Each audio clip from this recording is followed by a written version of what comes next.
to DXB today. Hope you're enjoying the show. Do share your thoughts throughout the show. Just use our socials. Let us know what you've been up to. Big focus on startups, big focus on the ecosystem that has been put in place for startups across a number of different industries this evening. In fact, our next guest is on something of a personal mission to deliver top quality education to children around the globe. He is the founder of Lamsa, the leading education technology platform for early childhood education. Badr Ward joining us live here on the sofa. Always good to see you. Thanks for joining us. Thank you for having me.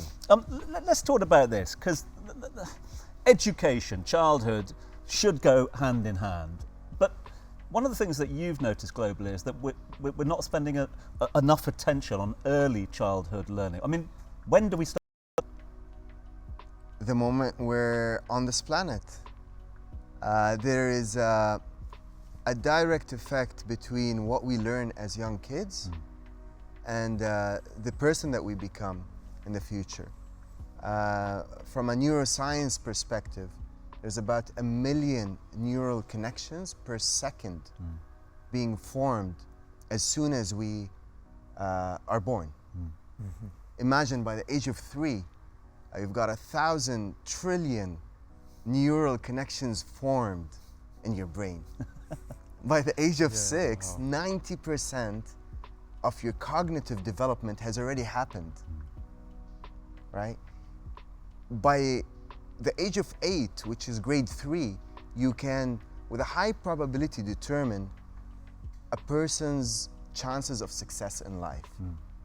So when you look at these numbers, which are proven in terms of evidence, you realize that early childhood is not just important, it is the foundation for individual, community, and even national development. And ultimately, a nation's sovereignty depends on how well we teach those young brains. Badr, what do you think about our new toddler? The AI toddler that's learning faster than anyone else. And how's that going to have effect on your field? Look, I think AI is going to be very, very important and has started becoming very important already in education.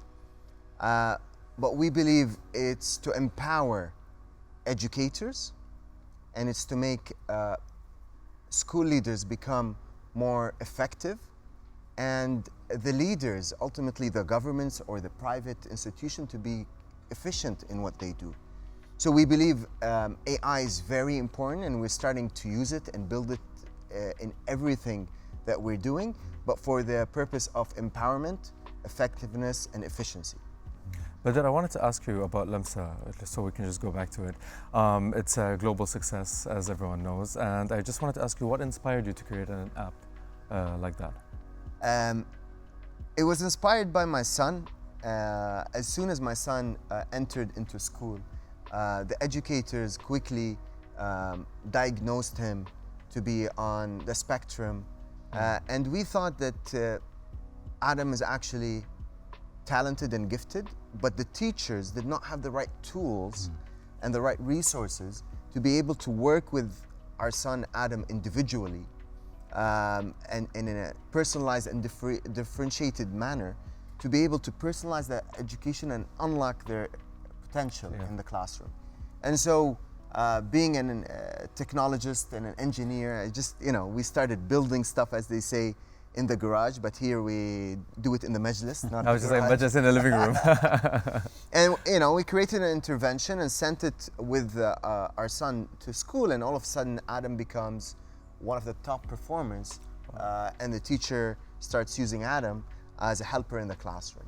So if you look at it from a national perspective, that's one example. There's Adam, but then you multiply that by the neighborhood and then the different cities, and we find that there's a profound disconnect between what a nation wants to deliver in terms of its economic aspirations and goals, and between the actual education policy and curriculum and the delivery of that. So there is currently no effective way to measure what the nation wants in terms of its long-term economic goals and priorities and aspirations, and the outcomes of the educational systems. And that's what we're trying to do, is to help governments and large operators to really understand what's happening in the classroom and be able to measure and action and intervene and optimize in real time, where usually it takes about 12 months to understand what's happening in a typical environment. I want to piggyback a little bit on the topic you were talking about, educators, because early childhood education is crucial for cognitive, emotional, social development. So in terms of actually training our educators to, I guess, be on par with the modern day teaching system, how to approach teaching differently, what would you say are some of the things that can be suggested? Educators are some of the most agile and passionate people we've worked with. We've noticed that the issue with them is they get burdened and overburdened with the admin tasks and the preparation. My mother, in fact, was one of the first early childhood educators in Saudi Arabia, and she used to bring home a lot of work to prepare for the classroom. So even the working hours are not enough to finish the admin work that they have to do. But they're passionate about actually teaching. And so to answer your question, it's about empowering them to do less admin work and more teaching time, to work individually with children. Let's say on average around the region here, you've got 25 children in a classroom to a teacher. Going back to our earlier statistics, 1 million neural connections per child per second, and you've got 25 beautiful minds in the classroom. How well can you feed those neural connections to really help the child develop fully? So it's really about empowering teachers with tools. And that's going back to Ray's point. That's where a lot of our AI tools and Gen AI tools allow teachers, let's say for example, to develop a learning resource within 60 seconds in the classroom. And they can spend their time on emotional part. There are things that you have to observe and spend time. Let's say there's a fine motor skill, which is very important, how to hold a pencil and being able to trace correctly.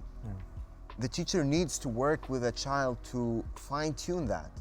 So what we do is that we empower teachers with the right tools, and we are empowered by Gen AI and AI tools to really offload the teacher from all that planning and admin work and have them really focus on two things, to teach more and to grow. Because teachers are like frontline workers. There's a global challenge of teachers getting burnt out. So unless we find that right balance, and according to OECD and TALIS reports, you see that the highest level of stress for teachers, and especially in this region is even higher than the international standards, is because of the burdens and the overheads and the administration tasks that they have to do. Yeah, I totally agree with you on that. Well, Badr, thank you so much for joining us today. That was truly inspiring and informational as well. Thank you for having me. Thank you.